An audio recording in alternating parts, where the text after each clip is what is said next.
Davlatimiz rahbari joriy yilning 24-fevral kuni yoshlar bilan o'tkazgan uchrashuvida mamlakatimizda har haftaning payshanba kuni vazirliklar, idoralar va hokimliklarda yoshlar kuni sifatida o'tkazilishini ma'lum qilgan edi.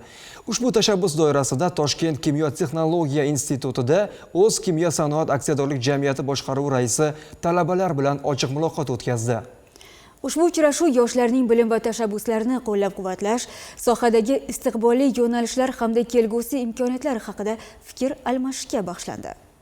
Bugun mamlakatimizda yoshlar siyosatiga davlat taraqqiyotining ustuvor yo'nalishlaridan biri sifatida qaralmoqda. Chunki O'zbekistonda 30 yoshgacha bo'lgan yoshlar aholining qariyb 55-60% tashkil etadi. Davlatimiz rahbari ham joriy yilning 24-fevral kuni yoshlar bilan o'tkazgan uchrashuvda mamlakatimizda har haftaning payshanba kuni vazirliklar, idoralar va hokimliklarda yoshlar kuni o'tkazilishini ma'lum qilgan edi. Shu munosabat bilan o'tkazilgan muloqot davomida talabalar kimyo sanoatida amalga oshirilayotgan islohotlar, yangi investitsiya loyihalari ishlab chiqarish jarayonlarida zamonaviy texnologiyalarni joriy etish hamda yosh mutaxassislar uchun yaratilayotgan shart-sharoitlar haqida batafsil ma'lumot oldilar. Shuningdek, talabalar o'zlarini qiziqtirgan savollar bilan murojaat qilib, taklif va tashabbuslarini bildirish imkoniga ega bo'ldilar.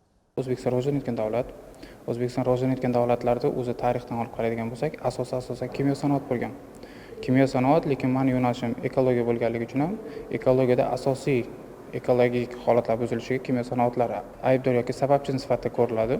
Men shunday savol berdimki, ya'ni O'zbekiston Respublikasida 1940-yillardan boshlab kimyo sanoati rivojlana boshlagan bo'lsa, hozirgi kungacha bo'lgan barcha zavod, fabrikalar yoki loyihadagi zavod, fabrikalarda qanday ekologik holatni asrash uchun qurilmalar yoki loyihalar amalga oshirilayotgani bo'yicha savol berdim.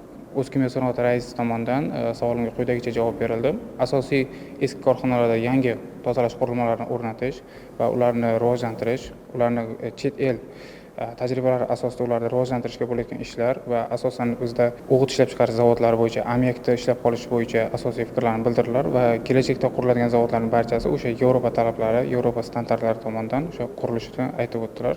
Men hozir taklif berdimki, mana jamiyatimizda shifokorlarni, o'qituvchilarni barchamiz bilamiz, lekin shunday kasb egalari borki, o'sha qora yerda mehnat qilib, neft gaz yo'nalishi bo'yicha bo'ladimi, kon metallurgiya yo'nalishi bo'ladimi, bular mehnat qilishyapti.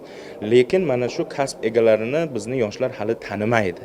Shu uchun biz taklif berdikki, mana shu blog yaratsak. Bu blogni har bir muhandisni bizni yoshlarimiz qahramon muhandisi tanisin, bilsin dedik va bu blogni yaratish bo'yicha taklifimizni boshqaruv raisi to'liq qo'llab-quvvatlanishini bildirdilar. Uchrashuv yakunida kimyo sanoatining kelajagi zamonaviy bilim va innovatsion g'oyalarga ega yosh mutaxassislar bilan chambarchas bog'liq ekani ta'kidlandi. Talabalar bilan ilmiy izlanishlar, startap loyihalar va ishlab chiqarish amaliyotini uyg'unlashtirish orqali sohada yangi yechimlar yaratish imkoniyatlari muhokama qilindi. Mo'g'inur Nurqobilova, Rahmatilla Qudratov, yoshlar.